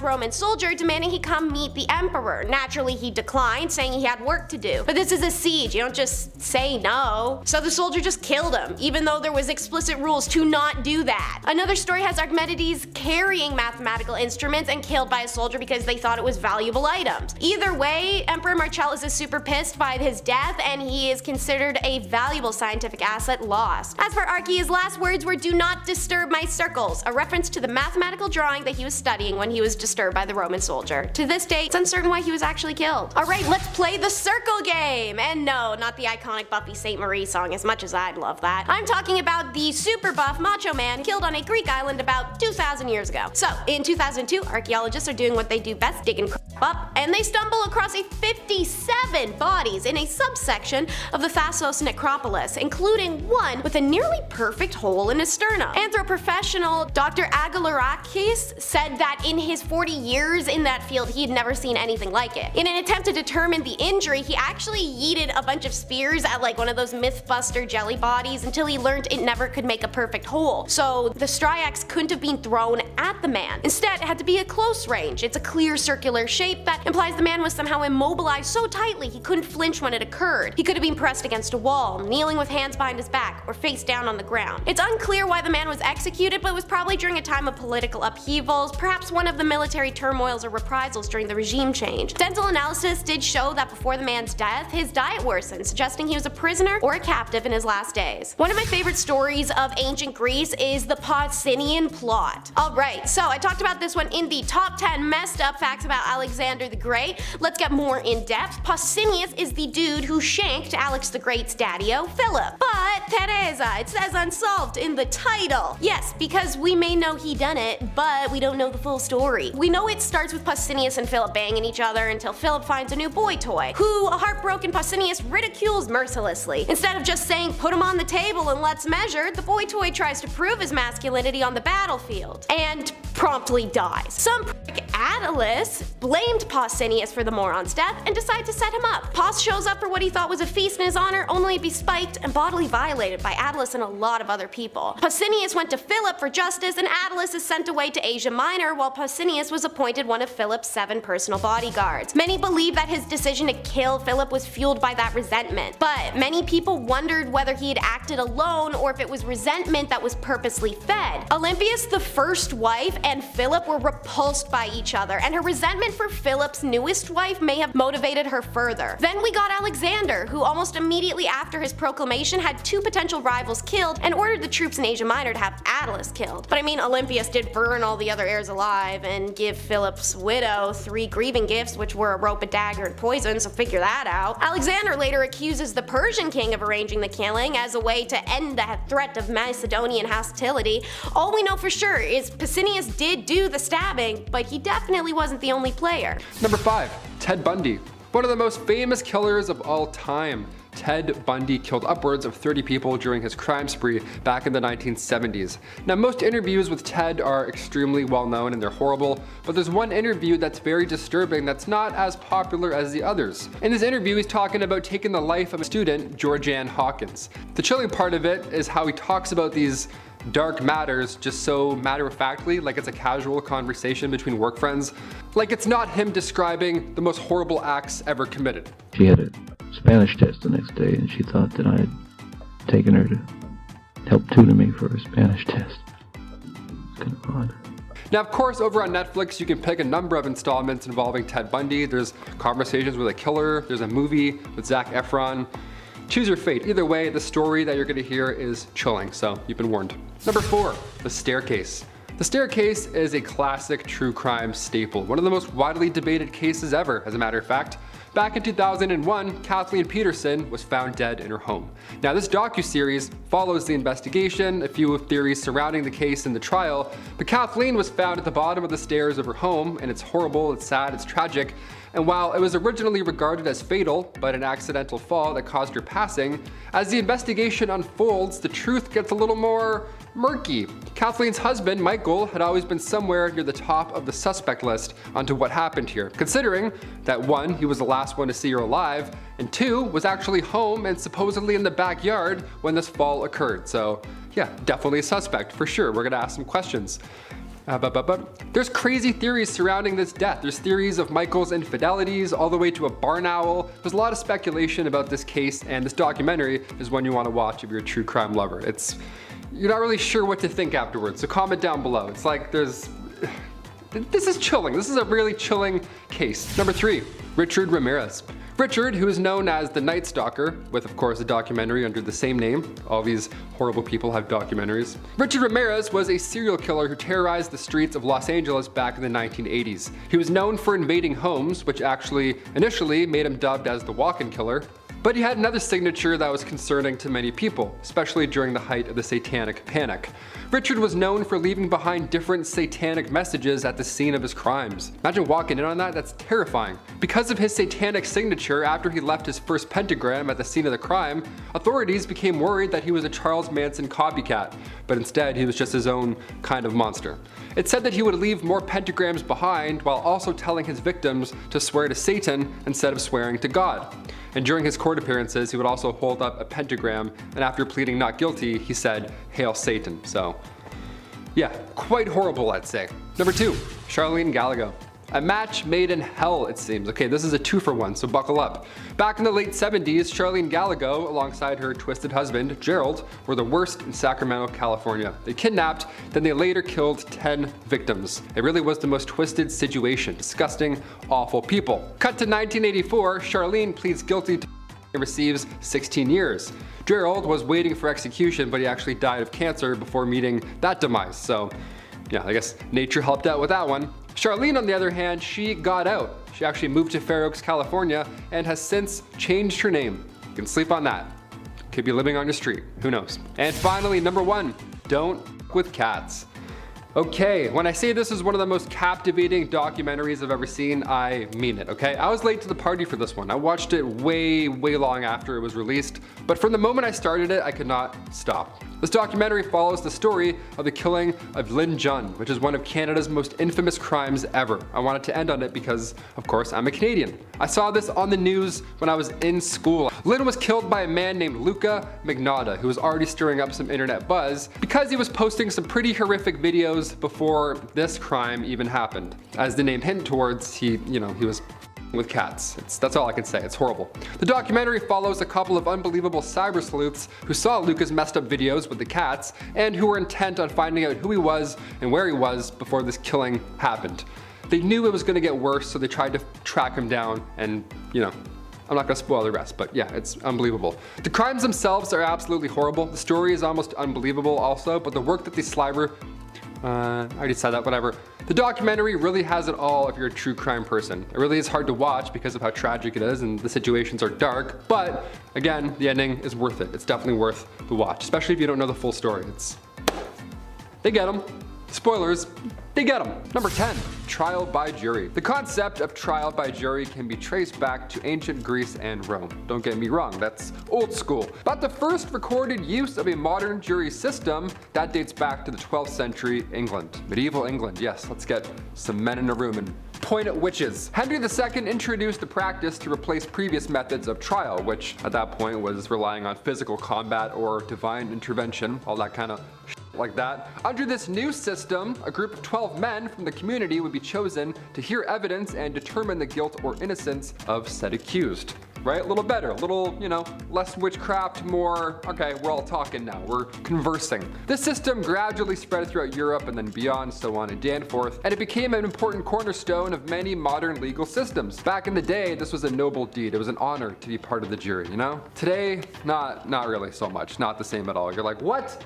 No, I don't want to do that. It's gonna take so long. It's gonna be like 4 weeks of jury duty. I haven't done it yet. I've just jinxed myself. I'm gonna get called any day now. Don't answer, you know what I mean? Just don't answer your mail, don't look, just avoid it. That's what I do. Number 9, the stocks. All right, relax, stock bros. I'm not talking about those stocks. I'm talking medieval stocks. Those ones are a bit different. Those ones were very bad. Those are all bad. The stocks were a common form of punishment in medieval times. The convicted person's ankles were locked into these wooden boards with holes for their feet and stuff, and their hands were sometimes also restrained. We've seen this before. Usually people are like this. You go to a theme park, you pose with your family in one of these things, you're like, hey, I'm stuck. You're like, get me out, this is scary. They would be left in public spaces like that, such as the marketplace or town square, anywhere public because, why, of course, shame, we gotta shame everyone back then. And if that wasn't bad enough, the accused would then be pelted with food or even physically attacked by the crowd. Imagine that, imagine being so sparse for food and you're like, yeah, let's throw our bread at that guy. It's like, what a waste, we need that. The duration of the punishment, this varied, but it could range from a few hours to several days. Yeah, locked up like this for days at a time. What a joke. It was used for various crimes, theft, drunkenness, and slander, and it was intended to humiliate and shame the offender while also serving as a deterrent to others. Guys like, oh, I'd hate to be that guy over there. Yeah, for sure. All right, let's throw food at him now. Sick. So dumb. So dumb. Number 8, the drunkard's cloak. Yeah, this one's quite funny. Not really, but we'll see. The drunkard's cloak, also known as the barrel or the shaming cloak. Again, shame, big important step back there. This was a humiliating devastating punishment used in medieval times for people who were drunk or disorderly in public. This drunk person, they were forced to wear a large barrel or a cloak made of wood or heavy cloth, something big and obvious with holes cut out for their heads and arms. Like they're a big mascot, a big barrel mascot in medieval times. And sometimes they would have offensive messages or images painted on it. You know what I mean? Like the piece of paper that says "kick me." That was like the old school version of that, much worse. The person would then be paraded through town in this garment, this outfit, this big barrel and not fun, often with crowds throwing garbage or food at them. You know, that kind of medieval Game of Thrones stuff. This punishment was intended to publicly shame the person as well. So yeah, shame, and then we'll go into the rough nitty-gritty stuff at the end here. Number 7, eavesdropping. Eavesdropping back in the day. I mean, today we've all done it, right? We've all listened at some point in our lives to somebody we don't know. Every time I hear somebody in our hallway, in our apartment, I have to look, right? I'm like, who is it? Someone breaking in? But if you did it during the Dark Ages, if you listened in on a conversation you weren't supposed to hear, well, there were some serious consequences that were waiting for you. Eavesdropping was considered a serious crime back then. That's why they're always whispering in Game of Thrones. Now it makes sense, right? The act of secretly listening in on someone's conversation without their knowledge and or consent, well, this crime was viewed as a breach of privacy and trust. How dare thee? It was often associated with other crimes such as treason or espionage. This was a big fat espionage? Are you kidding? Just because you heard someone say something? Get out of here. Punishments here could include fines, public humiliation, classic, imprisonment, or yeah, remember what happened to Littlefinger in Game of Thrones? Not great. There's worse stuff that could be done. Yikes. Horrible. Number 6, specific hunting. Yeah, you gotta be sure which where you throw an arrow back then. In medieval England, the hunting of the king's deer was considered a very serious crime. Yeah, not that deer. That one's fine, but just don't you hit that one. The act of killing or even injuring a deer was punished harshly under the Royal Forest Law, which was enforced by the king's foresters. That'd be a cool job, just rolling through the forest looking for people. The law applied only to the king's forests, which were areas of land set aside specifically for hunting for his food. Violators could be subjected to a variety of punishments, including fines, imprisonments, and even mutilation. Yeah, a little different than public humiliation. It's just mutilation this time. This law was meant to preserve the deer population for the king's personal use and enjoyment, and served as a way for the monarchy to maintain control over the forest and the resources that it provided. So if you want food, go to that forest over there. It's not even a forest, it's like a marsh. It's horrible. It's like 3 frogs left. Good luck. Now we ask ourselves, what happened to Walter? Ain't no way this wasn't a crime, okay? I'm just saying that for everyone familiar with this case now, thanks to Clint Eastwood and Angelina Jolie tearing it up on the big screen with the 2008 film Changeling. Single mom Christine Collins reported her 9-year-old son Walter missing in March of 1928 from their home in Los Angeles. 5 months later, police brought Walter back to Christine, except it wasn't Walter and Christine knew it was some stupid little placebo punk kid with a badass attitude. But the LA police dismissed Christine's concerns. She's a single mom in the 1920s, working and living on her own without a man. Culturally, that was her tombstone, and the police went so as far as to accuse her of being a terrible mother and having her committed to a mental hospital. The fake Walter Collins obviously outs the fact that he's a fake. He's 9. How the hell does he know to keep a police secret? The real Walter Collins was never found, and over time, authorities came to believe he was one of the victims of convicted killer Gordon Stewart Northcott, with Northcott's mother even making a confession for Walter's death on her son's behalf. Whatever happened to Walter Collins, his body was never found, and no one actually learned what really happened, nor has it been explained why the police were so invested in covering up the boy's disappearance instead of just trying to find him. Hey guys, can you move that coffin real quick? I need to put a subway here. Thanks. 2,500-year mystery, hot off the press of 2020, past and present collided in a very literal way when a 2,500-year-old killing victim was uncovered during an archaeological dig preceding the installation of a high-speed rail line in London. For those of you unaware, under the Crown it is mandatory for archaeologists to comb a site before anything can happen there. This kind of crap is why. While the cause of death wasn't immediately obvious, it was hoped that with time and further examination, the skeleton would yield more clues about who he was and what become of him. Archaeologist Rachel Wood explained he seems to have had his hands tied and he was face down in the bottom of a ditch. There is not many ways you end up like that. She also continued to say if he was struck across the head with a heavy object, you would find a mark on the back of the skull. If he was stabbed, you'd find blade marks on the ribs, so we're hoping to find something like that to tell us how he died. Interestingly though, the large-scale dig that went ahead of the rail line project revealed more than 60 other ancient sites of interest, including the remains of an ancient village nearby. It would have been in use from 3,000 to 2,000 years ago during the Late Bronze Age and survived until the Roman invasion of southern England 2,000 years ago. When there's only a finite space in which to be, how did we lose 3 lighthouse keepers? In 1896, the Board of Trade funded the construction of a lighthouse on the largest of the Flannan Isles. In December of 1899, the lighthouse was completed and lit for the first time. 4 lighthouse keepers were assigned to maintain the lighthouse and work a rotation of 6 weeks on, 2 weeks off. This meant there's always a bare minimum of 3 men on the island at a time. In mid-December of 1900, the 3 men on the island were 43-year-old principal keeper James Ducat, who had a wife and kids and 20 years of experience, the 40-year-old occasional keeper Donald MacArthur, who was married and covering for the first assistant keeper, and the 28-year-old second assistant keeper Thomas Marshall. Around midnight on December 15th, a steamship Arctur passed the Isles. The captain noticed he couldn't see the light from the lighthouse, and the conditions should have allowed him to. When the Arctur arrived in port, they reported the light absence even though it was never communicated to the Northern Lighthouse Board. On December 26th, the lighthouse tender ship Hesperus made a routine visit to the island, and when near the island, Captain James Harvey found it odd the Scottish flag had been removed from the flagpole. He then sounded the horn to get the attention of the 3 lighthouse keepers, but there's no response. They attempt firing a flare. No response. Island seems normal. Entrance gate and entrance door, and the door after that, all locked. However, the kitchen door is found open, and the fire hadn't been lit for several days, and all of the clocks were stopped, every bed empty, every room untouched, and the bodies of 3 men never found. I hope I never meet the attic neighbor. On an evening of March 31st, 1922, on the Hinterkaifeck farm in Bavaria, Germany, 6 residents are slain with a pickaxe. The victims included a husband and wife, Andreas and Kaliziar Gruber,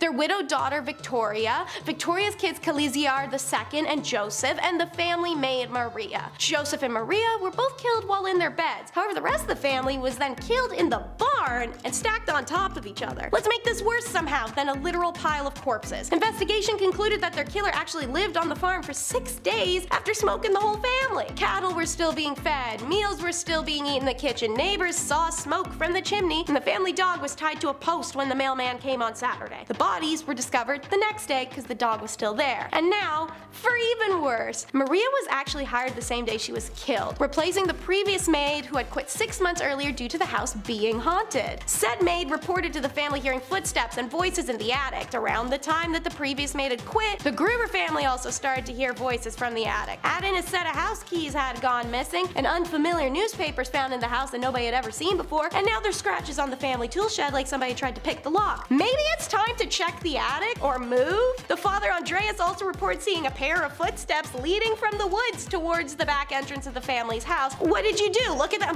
Damn, that's crazy. Off to go get killed, I guess. What? Despite repeat arrests, nobody has ever been found, and the files were closed in 1955. The house was also demolished. And last but not least, a puzzling puzzle. In 2011, a mass grave was discovered in southern Poland, dating back 5,000 years, and contained the bones of 15 people, including women, young adults, and only 1 man. The DNA testing shows us that the 15 bodies in total are actually related and belonging to the globular amphora culture, which emerged in Central Europe around 3400 to 2800 BC. Polish experts suggested that the people were executed during a ritual ceremony since the remains were found lying close together, bodies and limbs overlapping, implying a consecutive, if not simultaneous, ending for all in, well, the pile. Sorry. While we might be shocked at such a dark discovery, the scientists called the find a intriguing scene. This is not just because they're a bunch of tasteless nerds, but because mysteries like these allow them to test their skills, bringing together several disciplines, including forensic archaeology, criminal anthropology, and the genome-wide analysis. And archaeologists can use this technology to better understand not only how this group lived, but also how and why they died. The archaeologists so far concluded that they may have been killed during a time of dwindling food stocks, which would explain why only women, elders, and young adults were found in the sacrificial pit. Artistic reconstructions of this mass grave found in Poland illustrate entwined massive bodies, along with an analysis of their kinship relations. Evidently, these individuals were buried by people who knew them well and who carefully placed them in the grave according to familiar relationship. Number 10. Queen of hating her daughter. Starting off this list with a bang would have to be the utterly despicable Maria Eleonora of Brandenburg, the Queen of Sweden. Queen Maria here seems to be guilty of the crime of attempted delifing. That's a pretty crazy thing for a queen, but it gets even crazier when you find out it was her own daughter who she tried to do this to. For some reason, when the queen gave birth to her daughter, who she wanted to be a son, she instantly thought of her sweet, innocent little daughter as a dark and ugly monster with black eyes. Gotta love coming into this world and being hated purely for existing. As she saw her as a monster, Maria tried to have her daughter dispatched multiple times, and I don't know what this crime would be called, but she even forced her daughter to sleep next to the rotting corpse of her own father. Maybe that's the true crime here, because this is messed up. Number 9. Don't mess with the Empress. The only powerful female emperor in the history of China has got to make you extremely ruthless, simply because you are a target and you would have needed to work to get to where you are. And you know what? Wu Zetian, who ruled during China's Tang Dynasty, was quite ruthless. She took her position of power by force, and she slayed many people in order to do so. But she didn't stop there. She committed more acts of slaying throughout her rule as well. And I don't mean like slay queen, although that does really work for this list, but no, she slayed people. And we don't support that kind of criminal behavior, even if you are above the law. To make matters worse though, it is reported that even her mother and grandchildren fell onto that list of victims, all because they were against her. Truly a ruthless queen. Number 8. Mommy issues. Empress Irene of Athens ruled between 797 to 802, and she co-ruled with her son for 2 decades before leaving it all by herself.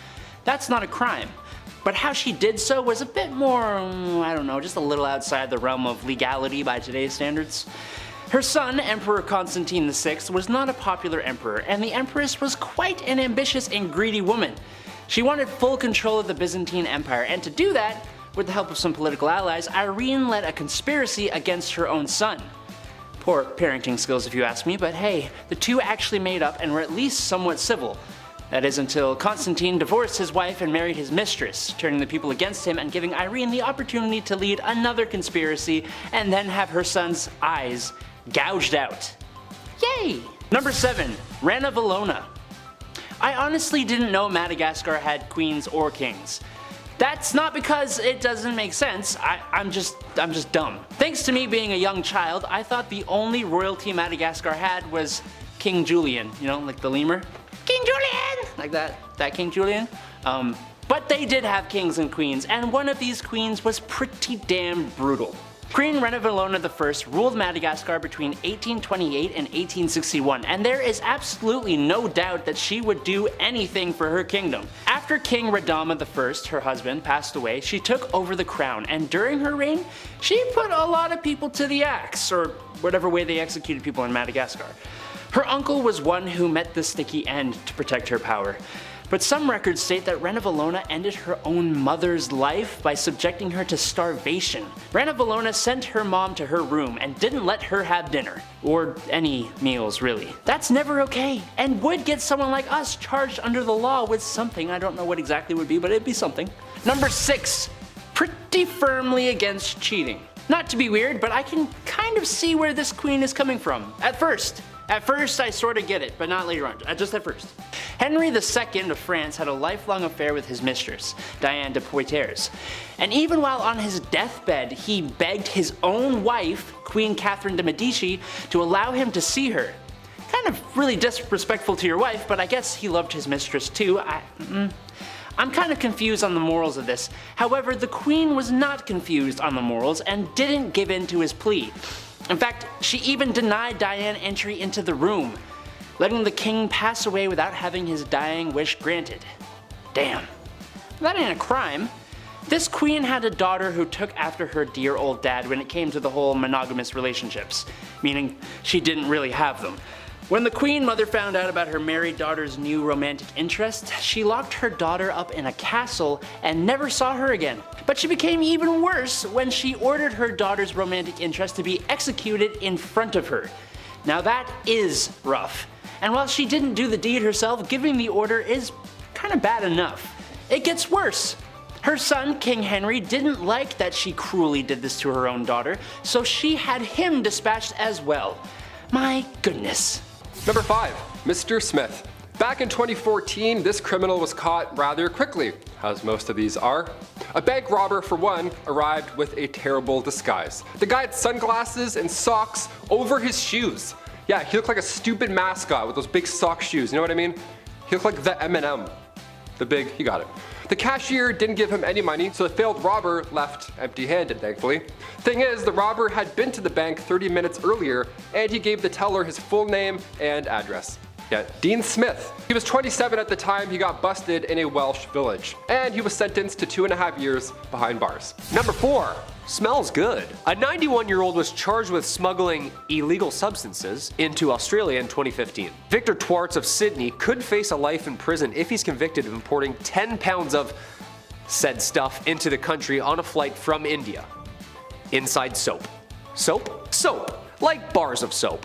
He told the authorities that when he was about to board his plane to return to Sydney, he was handed a bag that he was told contained gifts for someone in Australia. After he landed at Sydney, of course, a quick search of Twartz's luggage found 27 packages of soap.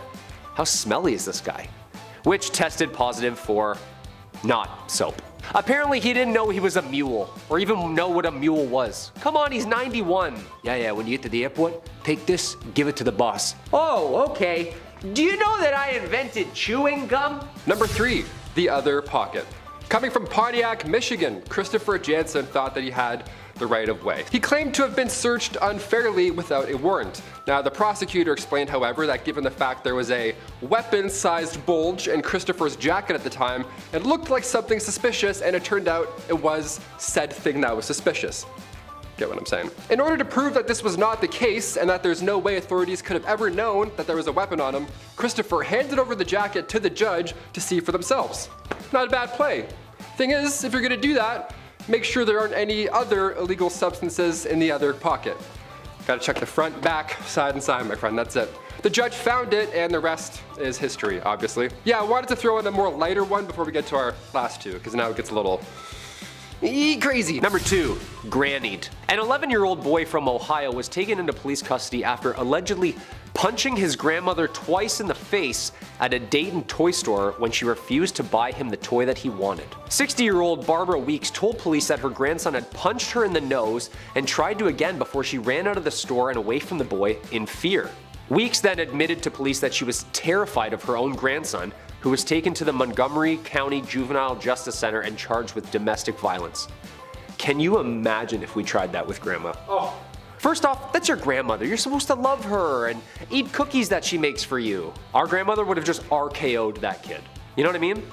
She had picked his head up and walked out of the store nicely with it too. And number 1, Unlucky Logan. Okay, if you haven't seen the movie Catch Me If You Can, spoiler alert, it's a great time. Gotcha, I'm not gonna spoil this. DiCaprio and Hanks at the top of their game. Young Leo stars as conman Frank Abagnale Jr., who posed as a doctor and a lawyer and a pilot and successfully evaded the FBI. For a bit. Maybe he gets caught, maybe he doesn't, I don't know, I've never seen it. Now in real life, back in 2015, Logan James, who was just 19 years old at the time, tried pulling a young Leo. Except he doesn't have the same look, so it obviously didn't work. James had breached his license conditions after being released from prison on February 6, 2015, so now he was of course getting called back to prison. Can't be doing that. Gwent police took to Facebook to ask locals to help out, but one user in the comments section started getting a lot of upvotes. Why, it was Logan James himself, on his own Facebook, commenting on the Gwent police status. Haha, catch me if you can, won't see me slippin'. Over 40 likes on the comment, of course. He then added as well, I have been walking around near home so they're not trying too hard to catch me. James was then caught hours later, and the police thanked the public for doing their part. Yeah, thanks Logan, couldn't have done it without you. Literally. Number 10. Man eats underwear to avoid breathalyzer. In Alberta, Canada, there was a man in 1985 by the name of David Zerfleur. He was pulled over by an RCMP officer for weaving on a snowy road after apparently drinking one night. He then decided to run from police after being pulled over on foot. It's literally every cop's dream. They're just sitting there, please run, yes! Of course they caught him and booked him for what intended on being an impaired driving charge. Whilst in the back of the cruiser, of course, David ripped the crotch out of his underwear to eat it. Couple things here. How do you even get that down? I can't swallow a Tylenol without choking. Apparently he didn't eat it. He spat it out after a while and was just kind of chewing on it. His theory was that the cotton might absorb the alcohol content before he got to the station to do a proper test. Which, when he got there, he was acquitted of all charges and blew a legal, respectful .8. He did it. I mean, first off, dick move for driving though, that's not cool. Very dangerous and very selfish. Best part comes weeks later at his hearing. Just so happened a group of grade 11 and 12 law students watching the hearing as a class, just, teenagers giggling the entire time. Of course they were teenagers. Order, order! Did you stuff your own tidy whities into your mouth? Objection, Your Honor, leading the witness. Number 9. Spider hostage. Look, I don't like spiders. This next guy on our list doesn't even respect spiders, okay? Paul Brian Smith, the man who has 3 first names. Back in 2012, Paul agreed to watch a friend's pet spider, which on paper at first I'm like, hey, gross, but I get it, that's awesome. A little bit of Home Alone vibes going on there. When the friend came to collect said furry friend, Paul held the spider ransom. Said if he didn't get $100, he'd swat the spider.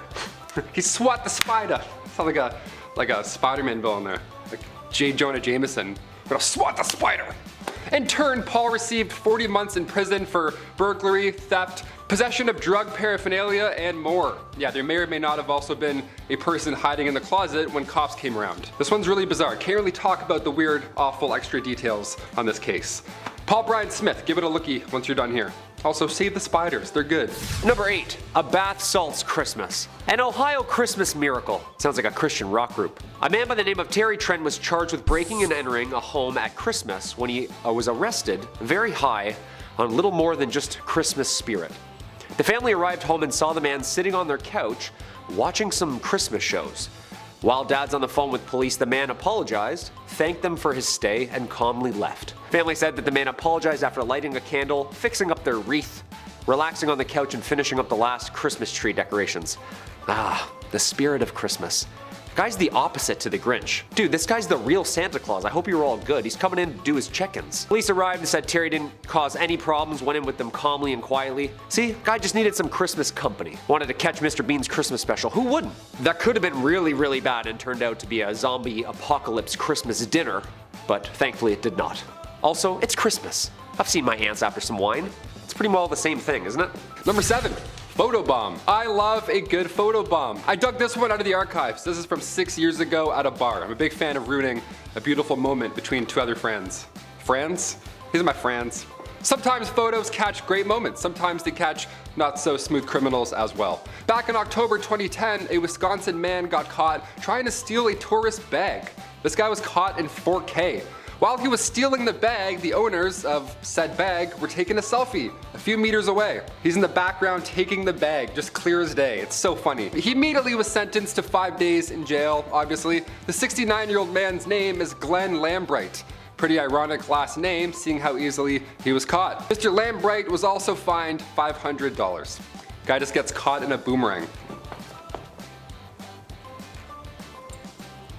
Number 6. Dances with lions. 32-year-old Maya Autry of Bronx, New York was caught on camera at the Bronx Zoo apparently taunting and dancing in a lions exhibit with a lion. She apparently calls herself the Lion Queen, and she has been seen on camera not once, but twice, dangerously close to these cats inside the lions exhibit. She's lucky that this thing is tranked out of its mind, just chillin', bored. People will do anything nowadays for the gram. She's throws some cash, threw a dozen red roses, and danced for the lion. You know, dinner and a show. The lion has been praying for a day where someone gets this bold. Apparently she gotten herself into the exhibit before and was handed a citation prior and a year ban before returning again. 2 counts of criminal trespassing. The video is great too. The lion's just sitting there. He's like, so you coming in or not? You just gonna stand there?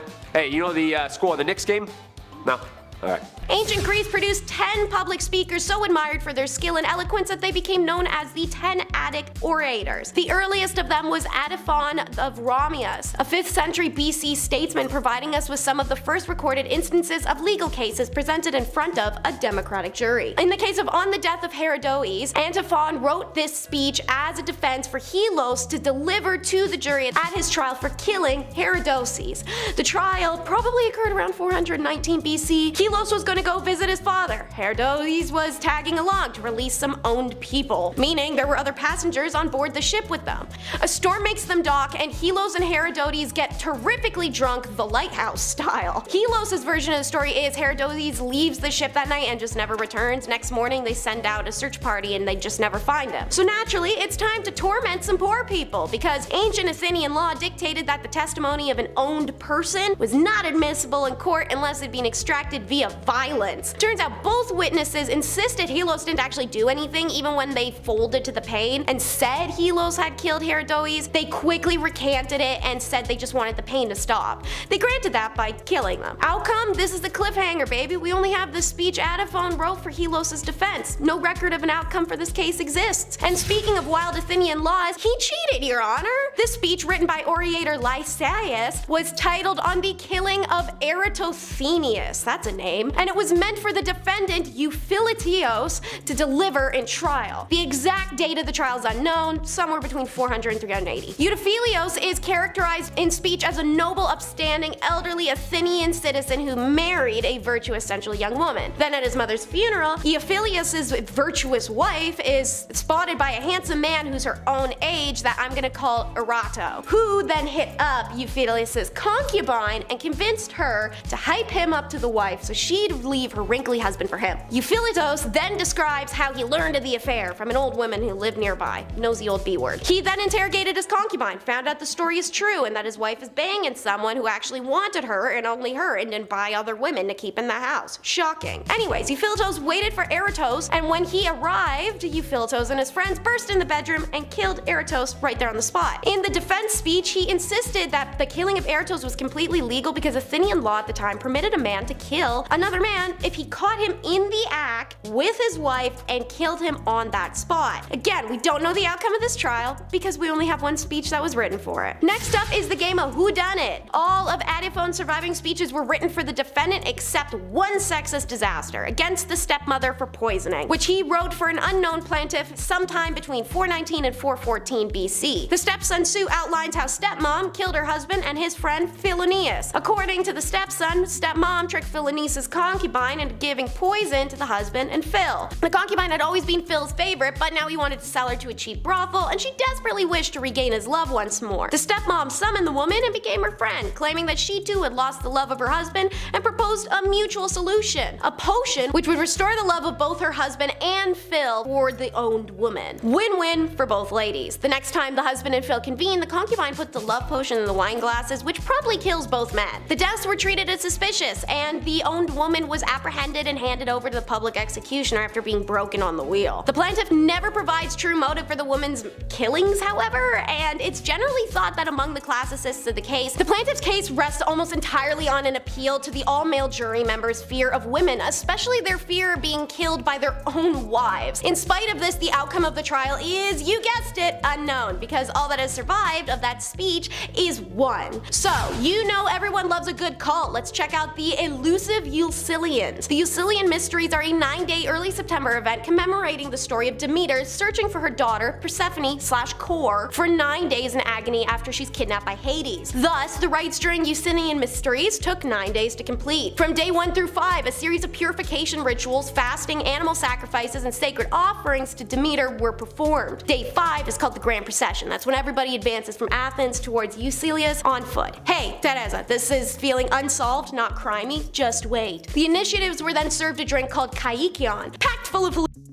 Eucilian Mysteries involved visual performances. Things were said, shown, and done, as scholars speculate that the secret involved an actual killing and essay of a maiden, a recreation of the abduction and essay of Core Persephone. Whatever the initiates witnessed, there are reports that there were people who were in complete shock after the mysteries, and many spoke out that they experienced a transformative vision on their fears of death. Imagine being the reason Greece falls to Sparta, Socrates has to take his own life, and you knock up the king's wife. Well, whoever defiled Hermes was that guy. The defiling of Hermes, one of the worst examples of sacrilege in classical Athens, shocked the Athenians, who immediately appealed for witnesses to come forward with any information, for which there would be substantial reward. Athenian Hermes are four-sided pillar statues, usually with the face of the god Hermes, and they sport an erect, so who vandalized these, and why? Is it irreverence against the gods, drunken vandalism, or a conspiracy against democracy? Alcibiades and his teacher/lover, Socrates, were not actually well loved and immediately fell under suspicion. In fact, Alcibiades was officially accused of being the ringleader to the crime. However, the Athenians knew they had no chance of defeating the Sicilians in the impending battle without him, so they postponed the trial and subsequent death sentence until the expedition to return home triumphant. Upon learning he's gonna stand trial and die for the destruction of Hermes while literally fighting to save these dummies, Al asks himself what the hell is he doing, and he swaps sides to the Spartans, who proceed to decimate Greece. Meanwhile, because all the other suspects are dead, they end up charging Socrates, and he literally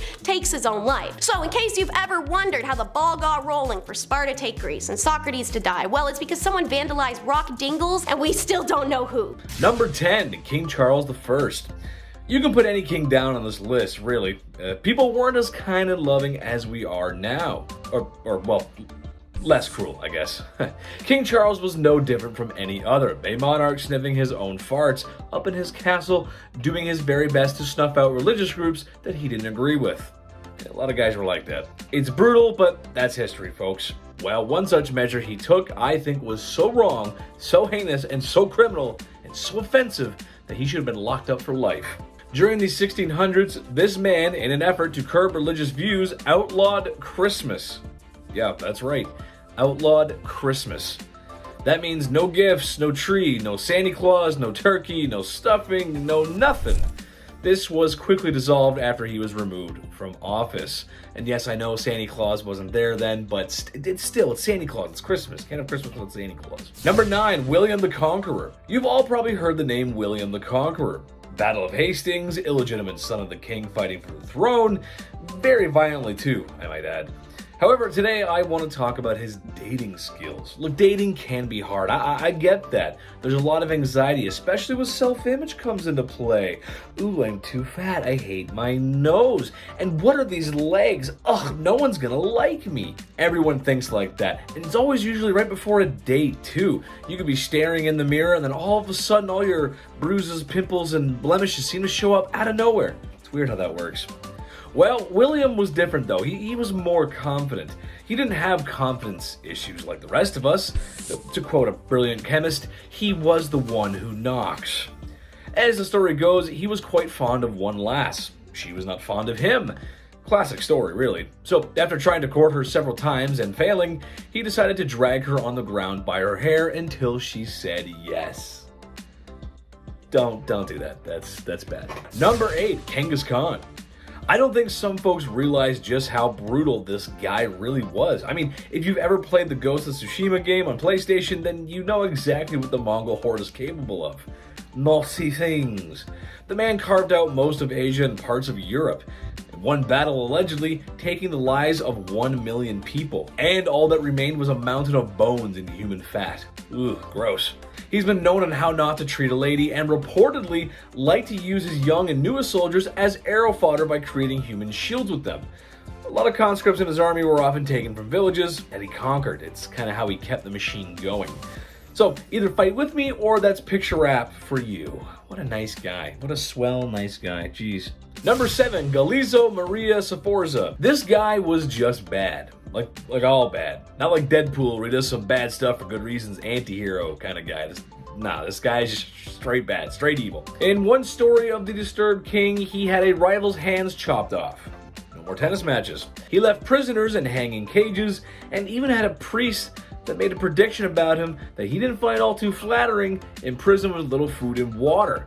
It got to the point where the man had to eat his own refuse. So if you cross Galeazzo Maria Sforza, don't do it. Number 6, Ivan the Terrible. I'm not that familiar with Russian history before the year 1900, but there is a lot to unpack. It's not all Lenin and hammers and sickles and such. Ivan the Terrible was the first Tsar of Russia, and he was quite the specimen. From having struck his daughter-in-law and unlifing his son in a fit of rage. He was one nasty dude. However, I believe the story of him in St. Basil's Cathedral is more noteworthy. As the story goes, Ivan commissioned an architect to build St. Basil's Cathedral.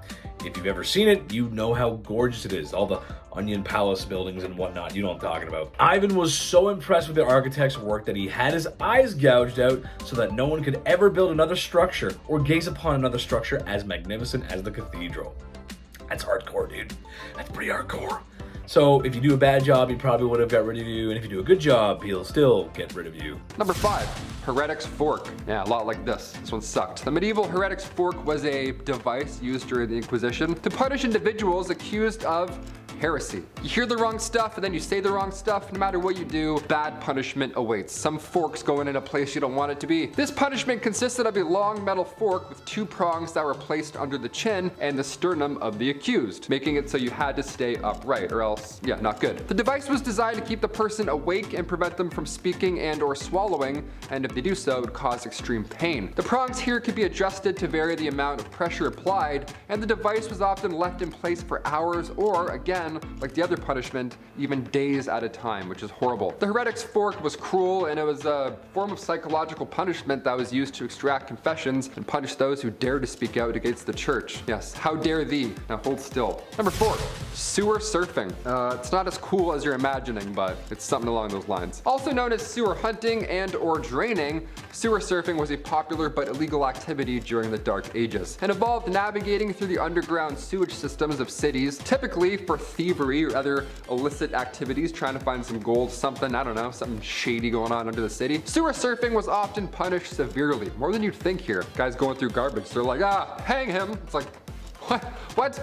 It was also considered a violation of the law and a danger to public health. You go down there, you come back up with, I don't know, a plague that you found down there. You don't want that. You don't want a rat to bite you. Offenders would face fines, imprisonment, or even the gallows. However, despite the risks and penalties, many people continued to participate in this dangerous activity as it was their only means of survival or adventure, or money or goods or anything really. It led to numerous arrests and punishments throughout the medieval period. Honestly, fair, I don't know, you never know. Somebody may have lost a nice pocket watch, or maybe you'll find rats and then get really sick.